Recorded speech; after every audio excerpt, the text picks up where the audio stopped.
a place called this is Edo State. Edo State. I see in Edo State, I'm seeing in the realm of the spirit where opposition is now taking over. That is the governorship of Edo State now moving to opposition party, moving out of APC to opposition party, and become permanently an election won by the same opposition right in very Edo State. When I say opposition, I'm talking about it was formerly APC, but now it has moved to PDP. I see it remaining like that because the governor Obaseki, I see him now winning again, but he should pray against what is called rigging of election and intimidation.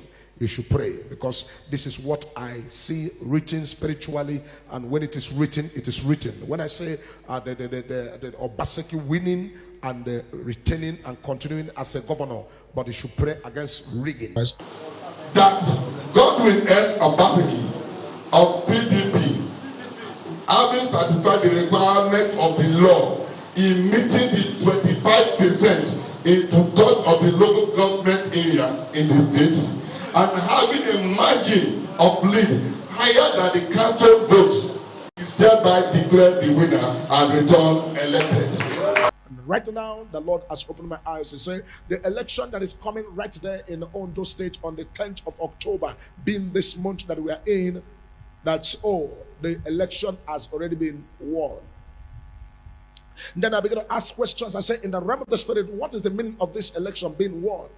And God said, this time around, it's not going to be easy for the party of PDP. But the PDP will try all their best. They will do everything possible. They will want to come out and emerge the winner of that election. But the power and the forces that will face them will be too big for them to handle. And that is what is going to take the man called Rotimi. When I look in the realm of the spirit, I see a name called Rotimi. Rotimi, this is Akeredolu. Rotimi Akeredolu, the incumbent governor of APC. Right now, I see the man now become the person that they now announce as the winner of that election.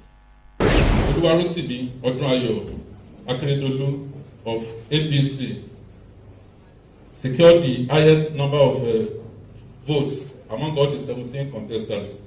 Moreover, it was expected to score at least 1/4 of the votes in 2/3, that's in the 12 local governments, but it scored at least 25% in all the 18 local government areas. Then moreover, the margin of lead, that's the difference between his vote and that of this person of the candidate who placed second, is higher than the number of cancelled votes. So the margin of lead is higher than the number of cancelled votes. So consequently, having satisfied the requirements of the law, I hereby declare Oluwarotimi Odunayo Akeredolu, Senior Advocate of Nigeria, as the winner and is hereby returned elected. Thank you. Now listen to me. This issue of Dr. Ojus Okalo, that they have convicted him and they said he's going to serve jail term of 12 years. Listen to me. Ojus Okalo will be out of the prison any moment from now, very soon. Ojus Okalo is not going to stay up to a year in the prison. Why? Because he going into the prison is for him to learn something. Mark my word today.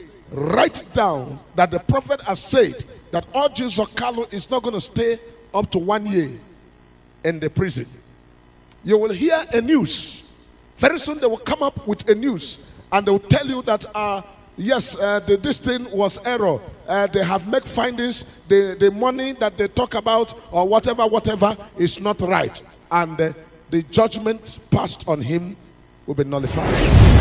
A 7-man panel of the Supreme Court has set aside the judgment of Justice Muhammad Idris of the Federal High Court, Lagos, which convicted and sentenced Senator Orji Kalu and Mr. Ode Odeogu.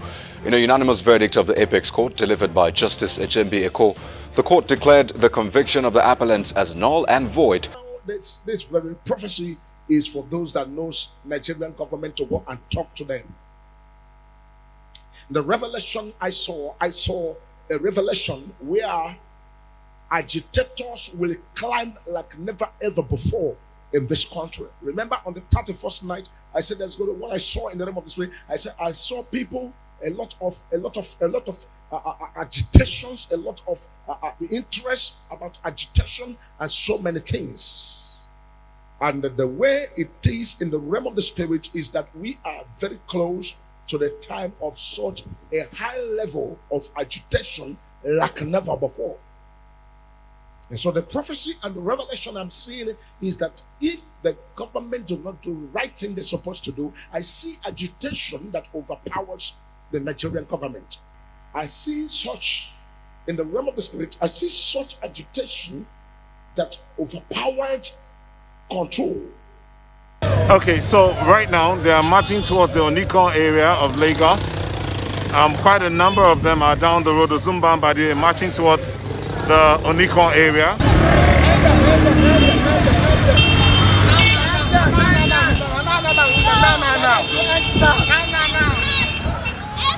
We want seriousness. No more lip service. No more lip service. We need action. Action. Action.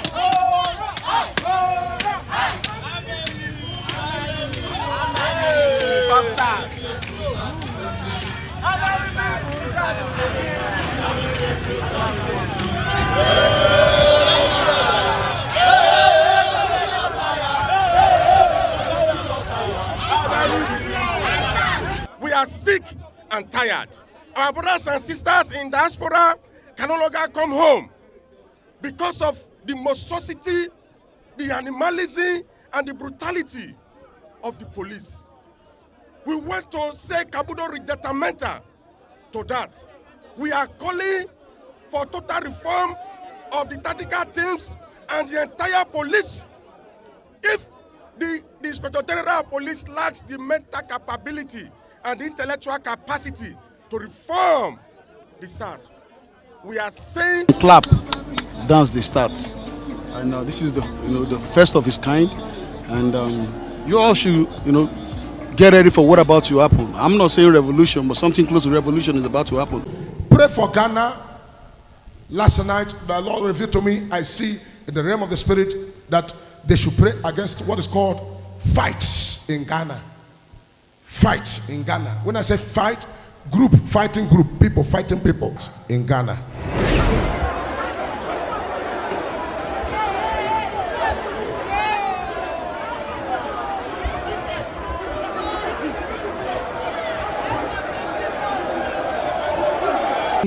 As election for the Speaker was underway, after calm was restored and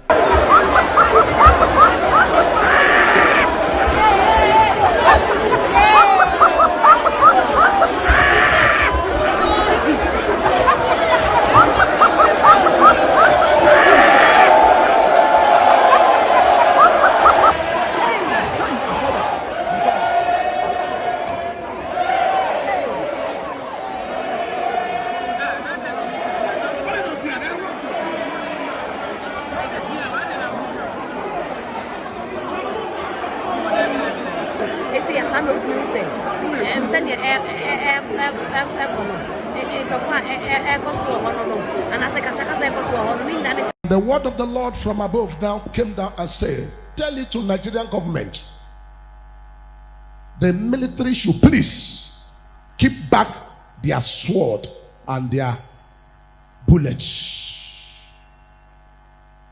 They should what? The military should please keep back their sword and their what? Bullets, to avoid throwing fire into the petrol station. This is not time to shoot. This is not time to kill. This is not time to force. This is not time for bullet. It's not time for sword. Sword should be kept behind. Bullet should be kept behind. Let us sit down and agree a way forward. If not, I see touch. They took matches and put inside the petrol station and everything. Pwah!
We all must pray against what is called plane crash. We must pray against what is called plane crash. Anything plane crash in Nigeria, we should pray against it. This very plane crash in the realm of the spirit, the demons and these agents are busy propelling how to cause this problem to do. We should pray against what is called plane crash. We begin in Lagos, where 2 people have died after a helicopter crashed in the Okpebi area of the state. It had 3 people on board before it crashed into a building at about 12 noon on Friday afternoon. The governors in Nigeria, how many governors do we have? How many governors do we have? 36 governors. I see a governor, a sitting governor being removed. Then I'm going to ask, why is this governor removed? I don't know whether I commit crime or there's anything, but I see a sitting governor being removed and replaced. The Supreme Court nullified the election of Emeka Hedioa as the governor of Imo State. A governor being removed. I don't know what is his offense and what happened. I don't know. But a governor being removed and replaced. I begin to look at a place called Middle Belt. I begin to enter inside Middle Belt. I see myself in a place right within a place called Kogi State. A part of this is Kaduna. This is Kogi State, and I begin to enter into those places. I don't know, but God begin to take me. Say within the Middle Belt, I begin to see a place called Jos. Plateau. I begin to see a place called Plateau. In these 3 places, I see Kogi, I see Kaduna, I see Plateau. Rakando Brahazundi Kata.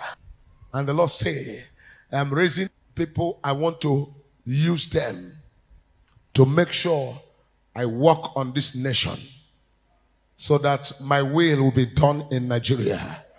My will can be done in this nation. And I begin to ask a question, what is this that is going on? God said, blood of innocent people are crying. Blood of innocent people are crying. We are here today to appeal to the Igbo nation that the Middle Belt people are not your enemies anymore. And in this regard, we also want the Indigo worldwide to also take the Middle Belters as their friends and permanent brothers and sisters forever. Basic problem confronting Nigeria today, which is a country that has been bedeviled by so many insecurity incidents over the years. And it is deliberately planned to take over land and displace people from their ancestral home, in which we all know that we are not going to allow that to happen. For that reason, we encourage ourselves to be determined based on what we know is good for our people. And with Chief here, I strongly believe that we are going to achieve what will be good for our people in the Middle Belt and Southeast. And by the grace of God, we believe that we're not going to be relented in what we're doing. We'll not relent. We'll not relent. And we pray that God will give us the strength and wisdom to pursue this to the end and liberate our people finally. May God help us. Thank you very much. In the realm of the spirit, I see the battle of internet. When I say battle of internet, I see where hacking became an attack to governments, to institutions, and to people and other things like that. When I say hacking, I'm talking about banks that are known. I'm talking about government, and they hack them. The Reserve Bank of New Zealand says it's responding urgently to a breach of one of its data systems. Kristen Hall is in Wellington. Kia ora, Kristen. What more can you tell us? Kia ora, Melissa. Well, the Reserve Bank says a third-party file sharing system which had been used to store and share personally and commercially sensitive information has been illegally accessed. Now, it's not known yet who is behind this attack, but the Reserve Bank Governor, Adrian Orr, says the breach has been contained. The system has been shut down and taken offline. The Reserve Bank also wanted to reiterate that its core functions, such as printing cash, for example, have remained unaffected. Now, a spokesperson that I spoke to couldn't say whether there had been a previous breach of this scale at the Reserve Bank in the past. He said that he was pretty sure that there hadn't been, but you may remember that there was a sustained cyber attack at the NZX that happened throughout August and September last year. Now, after that happened, the Reserve Bank issued draft guidance around cybersecurity resilience to the finance sector, saying that attacks could cost the industry more than $100 million a year. It's now the Reserve Bank itself that's been the target of one of these attacks, Melissa. Thanks for the update, Kristen. You see, people are going to be developing different kinds of apps. I see different kinds of apps. I see apps. As good ones are coming out, so bad ones are also coming out. There will be apps. To motivate ourselves, how we Africans, we can make Africa moving forward and Africa with a lot of development. First of all, let us congratulate our brothers, I think in Sierra Leone, who have created a new application like WhatsApp that can be used for communication instead of as you see now, everything that we use is from Western or Eastern. Well, I mean, maybe it is coming from Europe or America or from China, but this year, our friends, our brothers from, I think it's Sierra Leone, has created an app. Let us emulate and congratulate him. The Lord took me now to America. Malakata. I see the man called Trump. Donald Trump. The man is impeached, right? But I see the man continuing. I don't know why. In the last half hour, the US Senate has found President Trump not guilty of abuse of power and the obstruction of Congress in his historic impeachment trial. Donald Trump had been charged with high crimes and misdemeanors by the members of the House of Representatives, but as expected, the Republican majority in the Senate cleared him, which means he will fight for re-election in November. Every chair you are sitting on, any chair that you sit on, take it serious. Chair of your business that you are doing, take it serious. Chair of your position, take it serious. Because there is a wind that is trying to blow people out. A demonic wind trying to push people. People that are sitting as chairman of a chair or position, I don't know, but there's a demonic wind blowing. If you are not sitting well, holding yourself, the wind begin to carry some people like this. And before the person open, what happened? How did it happen? Other charges related to corruption ended the reign of Muhammadu Sanusi II as the 14th Emir of Kano. Less than 3 hours after the removal of Sanusi, the Emir of Bichi, Alhaji Amina Ado Bayero, one of the sons of the Sanusi's predecessor, Alhaji Ado Bayero, was appointed as the new Emir of Kano. God said, I should tell the NPC people that he has favored someone, to be the next governor of Lagos State. Hereby certified, one, that I was the returning officer for the Lagos State governorship election held on the 9th day of March 2019. 2, that the election was contested. Babajide Olushola Sanwo-Olu of All Progressives Congress, APC, having satisfied the requirements of the law and scored the highest number of votes, is hereby declared the winner and is returned elected.